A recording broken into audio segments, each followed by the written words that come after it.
Olá, meus amigos, que o Espírito Santo abra o entendimento de todos vocês para que todos venham entender a sua palavra, a sua mensagem, os seus pensamentos, para que, uma vez aplicando-os em sua própria vida, vão usufruir os benefícios da fé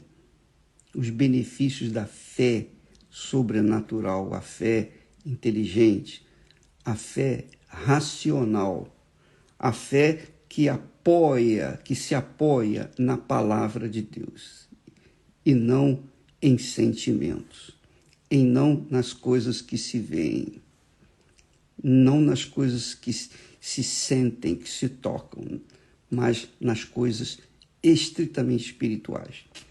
Ontem, um caso interessante que aconteceu, interessante no sentido assim, como testemunho, como testemunho, digamos assim. Testemunho, porque esses exemplos que nós postamos aqui no Instagram, exemplos tristes, eles são para mostrar às pessoas, para colocarem suas barbas de molho. É isso mesmo. Quando nós estávamos iniciando na fé, nós vimos muitos disparates dentro da igreja. Mas aqueles disparates serviram não para que eu ficasse criticando, censurando, nada disso.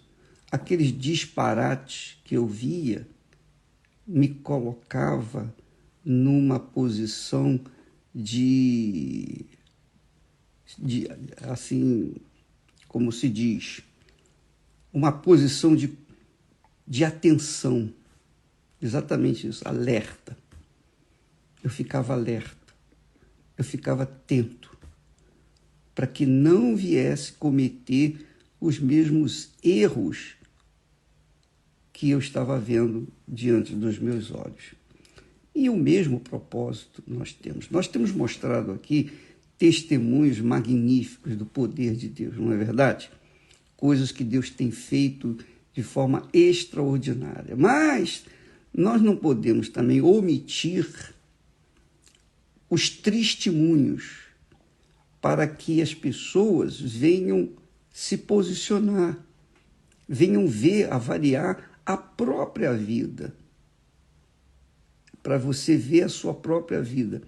Então, ontem eu estava conversando com o bispo Jadson, no Rio de Janeiro, ele estava me falando que uma pessoa, uma auxiliar dele, perdeu o irmão. O irmão estava nas drogas, mas foi liberto, foi curado e tal, mas de repente morreu, teve um mal súbito, morreu.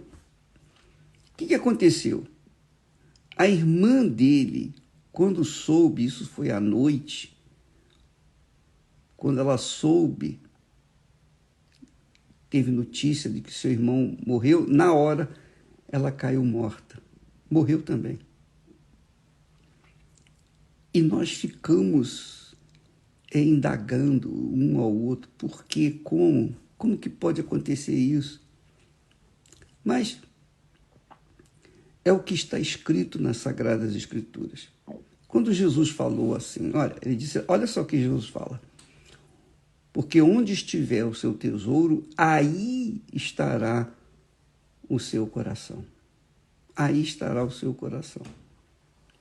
Ele estava também me falando, um testemunho, que tinha uma senhora que estava na igreja há 30 anos orando pelo seu filho.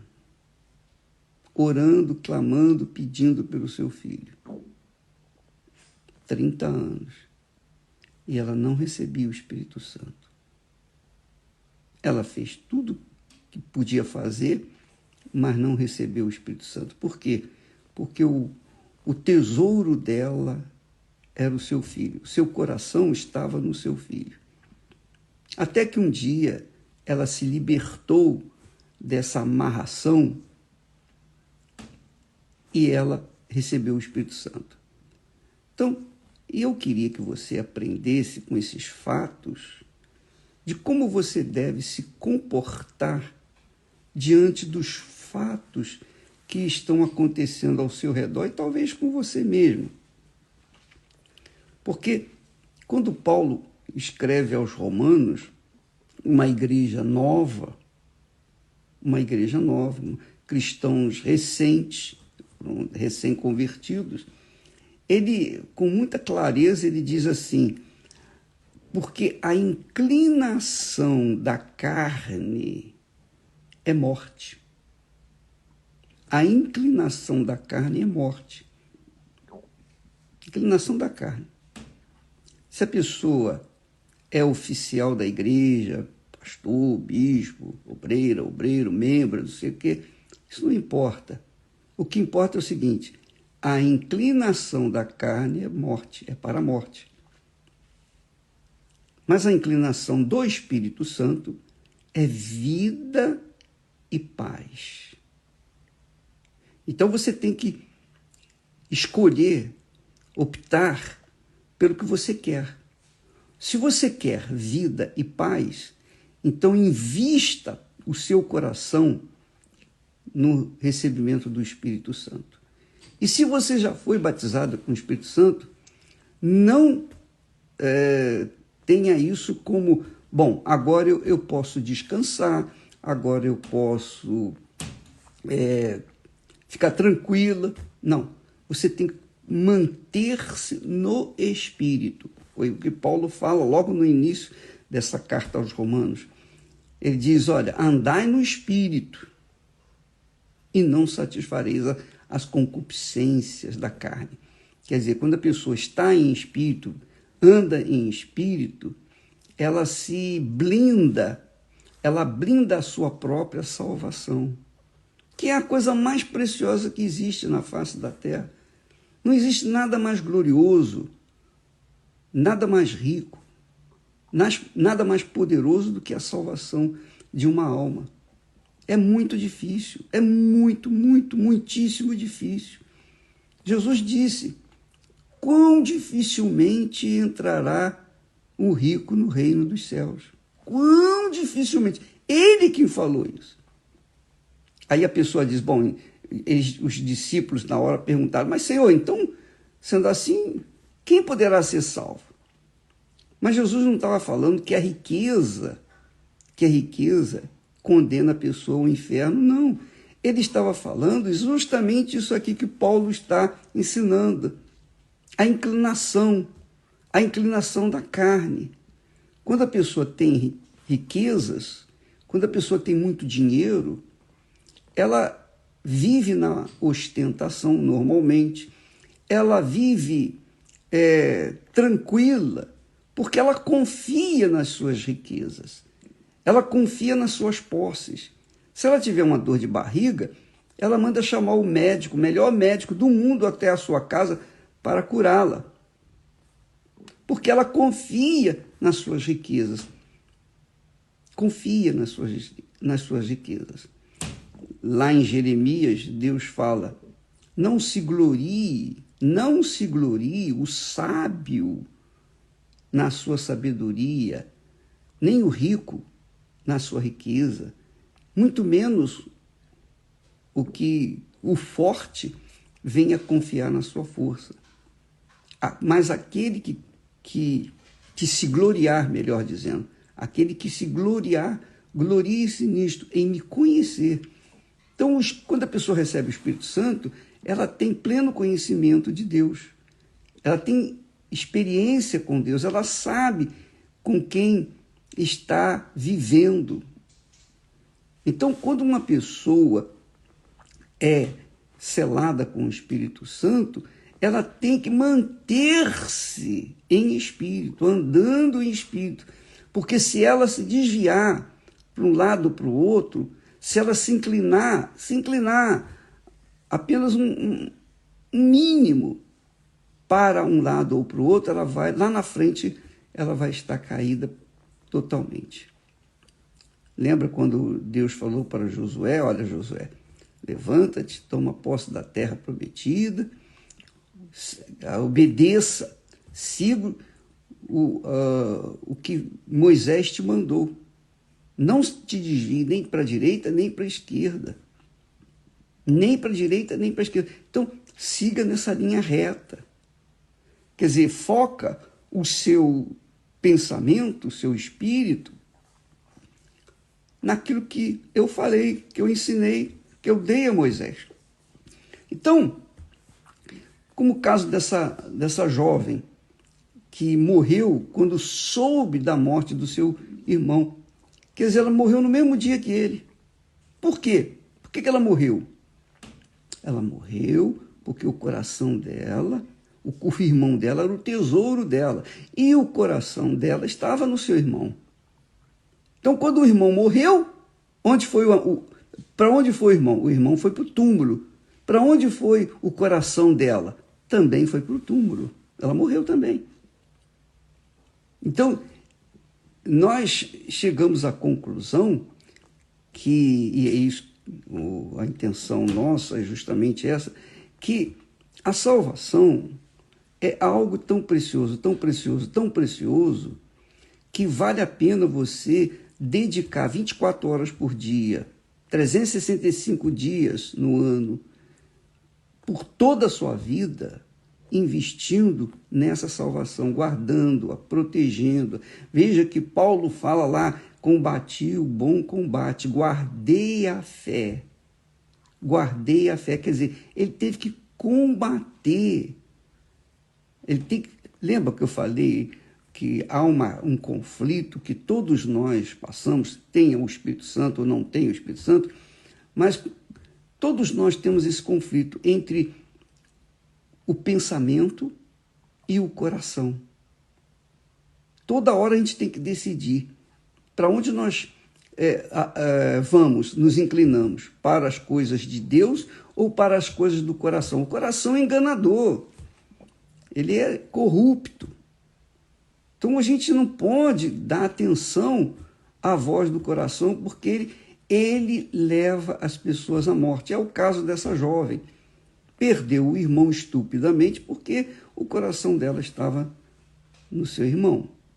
Então, assim, você que é mãe, você que é pai, você que é filha, filho, você que tem no seu ente mais querido o seu coração, você tem que imediatamente abrir mão disso e colocar o Senhor Jesus Cristo como primeiro na sua vida. Ele não vai morrer mais. Ele morreu, ressuscitou, está vivo.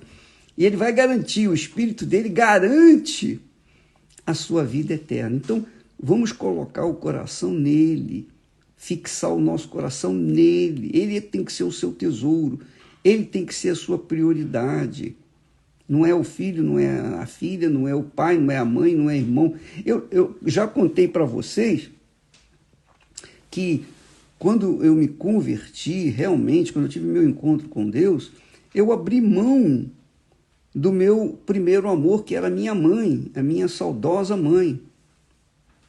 Mamãe, para nós, especialmente os homens, os nossos irmãos, eu e meus irmãos, a gente era Deus no céu e os filhos na terra.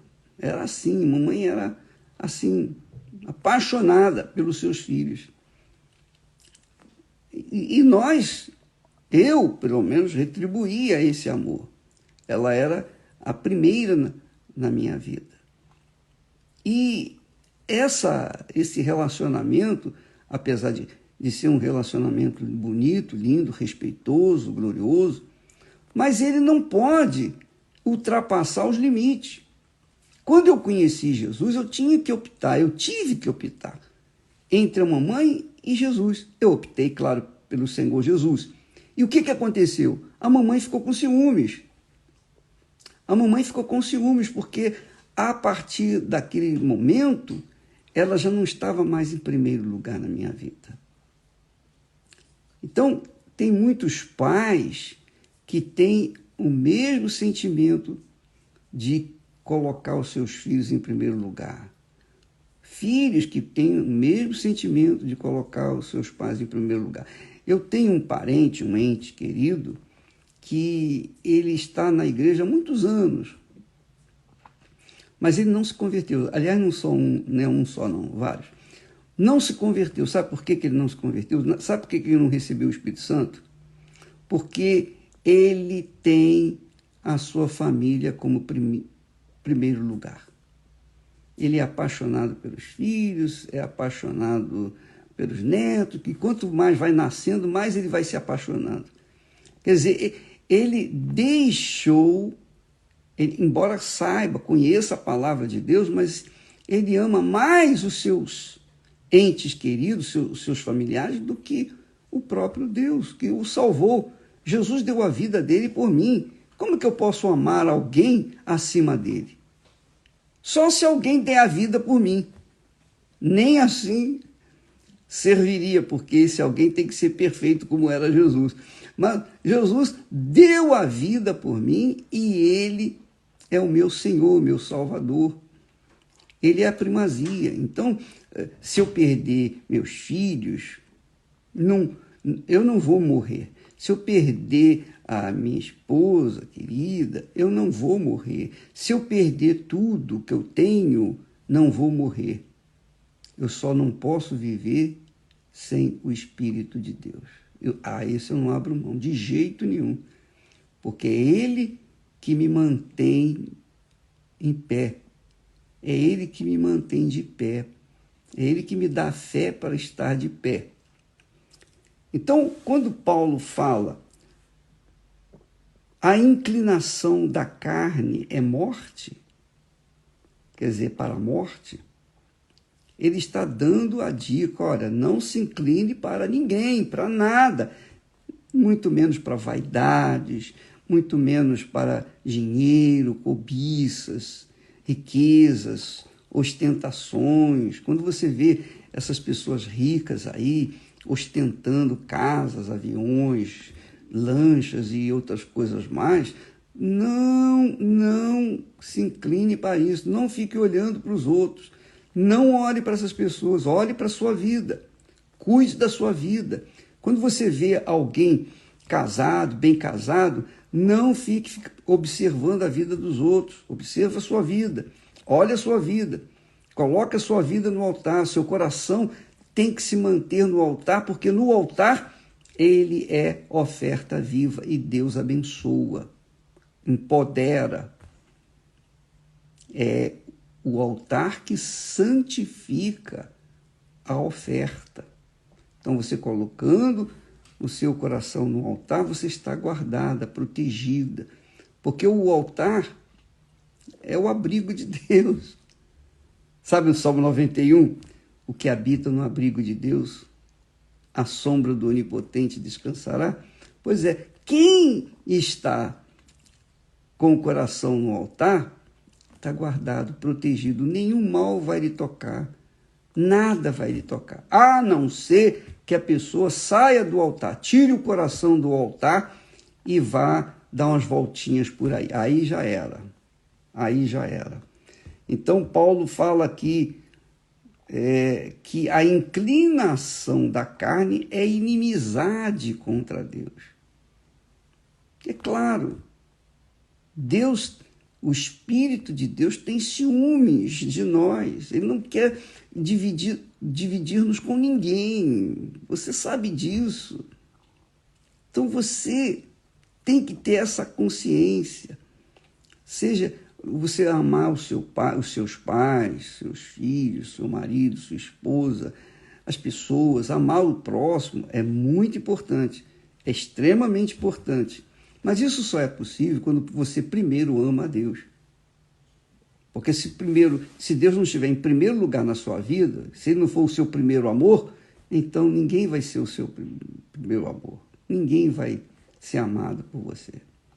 Por isso que Deus fala, o primeiro grande mandamento, amarás o Senhor teu Deus. Quer dizer, devotarás, dedicarás a sua vida ao Senhor, seu Deus. E então, sim, amarás o teu próximo como a ti mesmo. Quer dizer, o bem que você quer para si, você deve desejar para os outros. Então, Quer dizer, isso é um amor sacrificial, não tem nada de sentimento, não tem nada de oba-oba, blá, blá, blá. Então, aqui nós temos essa direção e a gente tem que seguir essa direção todo dia. Então, por exemplo, eu tenho o Espírito Santo, mas não é porque eu tenho o Espírito Santo que eu vou relaxar na fé. Agora eu já tenho o Espírito Santo, eu estou bem, graças a Deus, eu vou relaxar, vou tirar umas férias, não. Não existe férias de Deus, não existe dia santo para Deus, não existe folga para Deus, não. Ele tem que estar 24 horas sendo o centro das nossas atenções. O nosso coração tem que estar permanentemente no altar, porque o altar é que santifica a oferta, no caso, o coração. Deus abençoe e até amanhã em nome do Senhor Jesus. Amém.